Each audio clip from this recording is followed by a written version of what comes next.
우리가 함께 볼 말씀은 창세기 19장 1절에서 11절까지의 말씀 되겠습니다.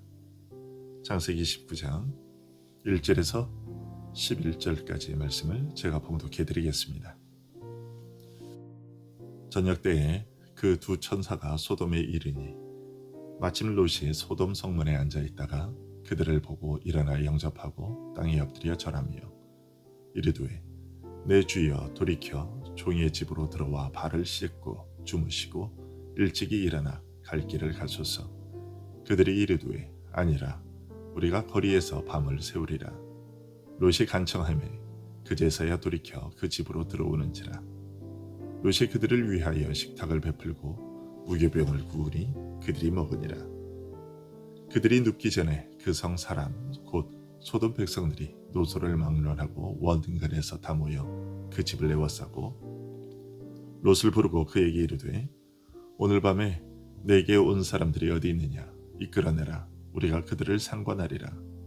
롯이 문 밖에 무리에게로 나가서 뒤로 문을 닫고 이르되 청하노니 내 형제들아 이런 악을 행하지 말라. 내게 남자를 가까이 하지 아니한 두 딸이 있노라. 청하건대 내가 그들을 너희에게로 이끌어내리니 너희 눈에 좋을 대로 그들에게 행하고 이 사람들은 내 집에 들어왔은즉 이 사람들에게는 아무 일도 저지르지 말라. 그들이 이르되 너는 물러나라. 또 이르되 이자가 들어와서 거류하면서 우리의 법관이 되려 하는도다. 이제 우리가 그들보다 너를 더 해례라 하고 롯을 밀치며 가까이 가서 그 문을 부수려고 하는지라. 그 사람들이 손을 내밀어 롯을 집으로 끌어들이고 문을 닫고 문 밖에 무리를 대소를 막론하고 그 눈을 어둡게 하니 그들이 문을 찾느라고 헤매었더라. 아멘. 오늘 본문은 소돔의 멸망에 관한 기록입니다. 우리는 이 기록에서 소돔이 왜 멸망당할 수밖에 없었는지를 보게 됩니다. 소돔의 죄악상이 얼마나 심각한 것이었는지는 4절에서부터 드러납니다. 4절은 천사들이 찾아온 날 저녁에 소돔 사람들이 롯의 집을 찾아왔다고 말하고 있습니다. 이 시간은 천사들이 소돔에 들어온 지 얼마 지나지 않은 시간이었습니다. 1절에서 롯이 소돔 성문에 앉아 있었다고 했는데 이 기록은 하루의 일과가 끝날 즈음이었다는 것을 짐작케 합니다. 해가 질 어스름기에 천사들이 소돔에 들어왔고 아브라함이 천사들을 대접하려 애를 썼던 것처럼 롯도 나그네로 보이는 그 천사들을 대접하기 위해 애를 써서 나그네들을 데리고 가서 저녁 식사와 잠자리를 제공했던 것이죠. 그렇게 저녁 식사를 마치고 잠자리에 들려고 하는 순간에 소돔 사람들이 찾아온 것입니다. 해질 어스름기부터 이 시간까지는 불과 얼마 지나지 않은 시간이었는데 소돔 사람들이 이처럼 찾아왔다는 것은 악을 저지르는 일에 그들이 얼마나 빨랐는지를 보여줍니다.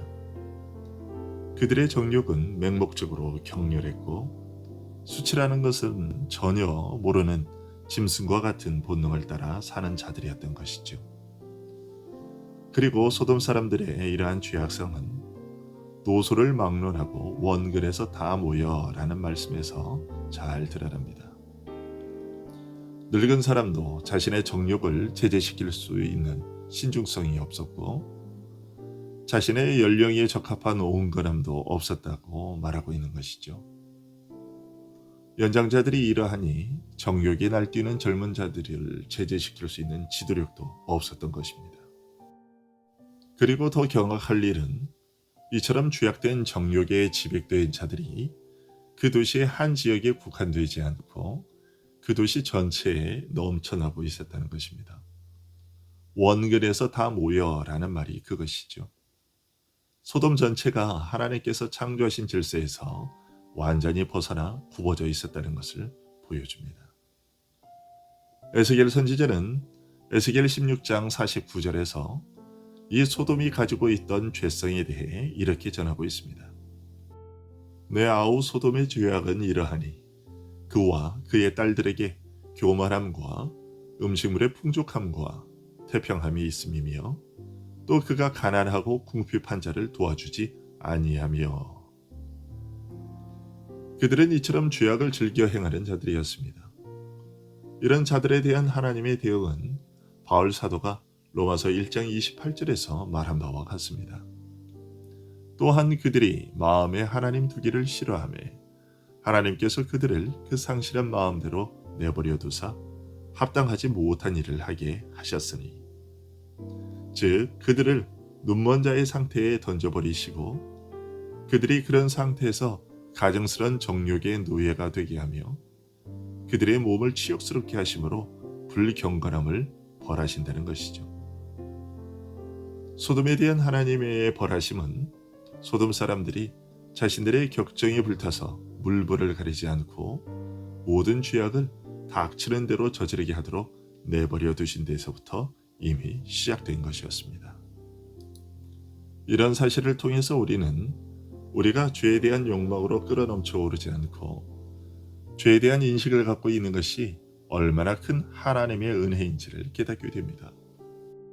사람들이 죄악이 아니라 여기며 그 일들을 진행해 나갈 때 성경이 죄로 말하고 있는 부분에 대하여 죄로 인식하고 받아들일 수 있는 것은 나의 지성이 뛰어나서가 아니라 하나님의 은혜로 내 생각이 보호받고 있기 때문임을 알게 됩니다. 그러기에 우리가 계속해서 바른 판단을 할 수 있도록 하나님께서 우리의 지혜를 지켜주시도록 간구해야만 합니다. 롯이 소돔 사람들의 폭행 시도를 막아보려고 제시한 8절의 제안은 우리에게 이러한 간구가 절실히 요구된다는 것을 잘 보여줍니다. 롯은 나그네로 찾아온 천사들에 대한 소돔 사람들의 폭행이 이루어지지 않도록 하기 위해 자신의 두 딸을 대신 내어주겠다고 제안했습니다. 나그네를 대접하고 안전하게 보호하려는 롯의 선행은 칭찬받기에 충분한 것이었지만 그가 소돔 사람들에게 제시한 이 방법으로 말미암아 나그네를 살리려 했던 그의 선행이 퇴색되어 버리고 있습니다.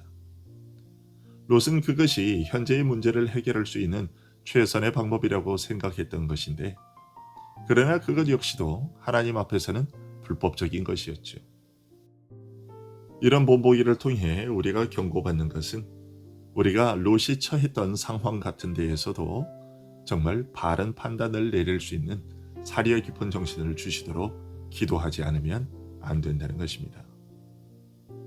악한 조언이나 의견에 붙들리게 되면 여기저기로 방황하게 되고 두려움으로 흔들리게 되는 일이 마치 필연적인 것처럼 우리 안에서 일어납니다.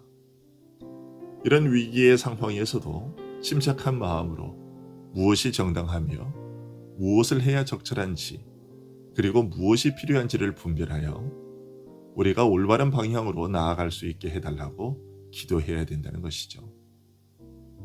위기의 때뿐만 아니라 모든 상황에서 항상 여호와께서 우리에게 피할 길을 열어주시기를 기도하는 자들이 되어야겠습니다. 롯은 이런 부분에 있어서 나그네에 대한 선행에도 불구하고 그 선행이 충분히 칭찬받지 못하는 결과를 초래했습니다. 그리고 소돔 사람들의 악행을 잠재우지도 못했고 롯 자신의 생명까지도 위협받게 되는 상황에 이르게 만들었습니다. 9절에서 소돔 사람들은 롯에게 자신들의 일을 가로막지 말라고 하면서 이자가 들어와서 거류하면서 우리의 법관이 되려 하는도다 라고 말했습니다. 한간 나그네에 불과한 주제에 감히 자신들의 법관처럼 행세하려 한다고 말한 것입니다. 너 한 사람으로 우리 이 많은 무리를 감당할 수 있겠느냐며 협박했던 것이죠. 이런 위험에 노출된 롯을 구한 것은 천사들이었습니다. 롯이 천사들을 구해준 것이 아니라 반대로 천사들이 롯을 구한 것이죠. 그러기에 우리는 정숙한 마음으로 하나님의 섭리를 기다려야 한다는 것을 배우게 됩니다. 비록 하나님이 우리를 위험에 직면하게 하실지라도 절대로 우리에게서 시선을 돌리시거나 관심을 떼고 계시지 않다는 사실을 지금도 우리에게 보여주실 것이기 때문입니다. 그리고 그 다음에 벌어진 일을 보면서 우리는 놀라운 깨달음 하나를 또 얻게 됩니다. 천사들을 헤아려 하고 그것을 가로막는 롯에게까지 위협하며 폭력을 저지르려 하던 자들이 앞을 보지 못하게 된 것인데요. 이 기적은 그들의 눈이 완전히 빠지거나 소경이 되는 것보다 더욱 놀라운 일입니다. 왜냐하면 그들이 뜬 눈으로도 마치 소경과 다름없이 되었고 전혀 아무것도 보지 못하게 되었기 때문입니다. 그리고 그들은 문을 찾지도 못했습니다. 이것은 롯과 손님으로 찾아온 천사들을 해하려고 했던 때뿐만 아니고 또한 소돔 사람들에게만 국한된 것도 아닙니다. 하나님은 지금도 하나님의 뜻을 거슬러 악을 행하려 하는 자들의 영혼의 눈을 어둡게 하십니다. 예수께서 소경의 눈을 뜨게 하신 것을 보면서도 예수의 하나님의 아들 되심을 깨닫지 못하는 자들과 주께서 나누셨던 요한복음 9장의 대화가 그것입니다. 예수께서 이르시되 내가 심판하러 이 세상에 왔으니 보지 못하는 자들은 보게 하고 보는 자들은 맹인이 되게 하려 함이라 하시니 바리새인 중에 예수와 함께 있던 자들이 이 말씀을 듣고 이르되 우리도 맹인인가? 예수께서 이르시되 너희가 맹인이 되었더라면 죄가 없으려니와 본다고 하니 너희 죄가 그대로 있느니라. 사람들은 자신들이 멀쩡히 본다고 생각하지만 그들의 눈에 하나님의 길, 영생의 문은 보이지 않습니다. 왜 그렇습니까? 그들이 하나님을 거슬러 악을 행하려 하기 때문입니다. 하나님은 영혼의 눈을 어둡게 하심으로 그들을 헤매게 하십니다. 반대로 육신의 눈은 보이지 않으나 영혼의 눈은 밝히 볼 수 있어서 진리 되신 구주를 보는 이들이 있습니다. 그것은 주께서 그들의 눈을 밝혀주셨기 때문입니다. 지금 우리가 예수 그리스도를 믿고 그분의 말씀을 따라 살 수 있는 것은 다 그런 은혜를 입었기 때문이지요. 밝은 육신의 눈을 가지는 것보다 더욱 중요한 것은 이처럼 밝은 영혼의 눈을 가지는 것입니다. 이 눈이 어두워지지 않게 되는 은혜가 늘 우리들에게 있게 되기를 소원합니다.